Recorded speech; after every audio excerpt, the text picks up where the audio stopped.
മേഖലയിൽ കറണ്ട് കൊണ്ടുവന്നത്, പത്തനാപുരം മേഖലയിലെ കുടിവെള്ള പ്രശ്നത്തിന് പരിഹാരം കാണുന്നതിന് വേണ്ടി അതിശക്തമായി ഇടപെടൽ നടത്തിയത് താമരശ്ശേരിയിലെ ഇടതുപക്ഷ പ്രസ്ഥാനമാണ്.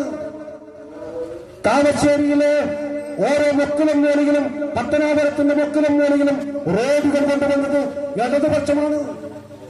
പത്തനാപുരത്ത് നിന്ന് അങ്ങോട്ട് വടക്കോട്ട് പോകുന്ന റോഡ്, ആ റോഡ് എങ്ങനെയാണ് വന്നത്? ഞാൻ പാലക്കാട് ജില്ലാ പഞ്ചായത്ത് മെമ്പറായിരിക്കുമ്പോഴാണ് ആ റോഡ് വന്നത്.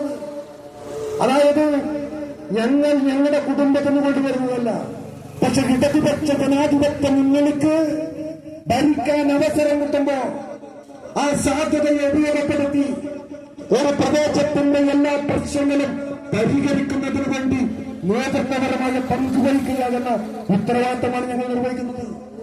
പത്തനാപുരത്തൊരു ദോഷവും ഇതുവരെ ഇടതുപക്ഷം ചെയ്തിട്ടില്ല.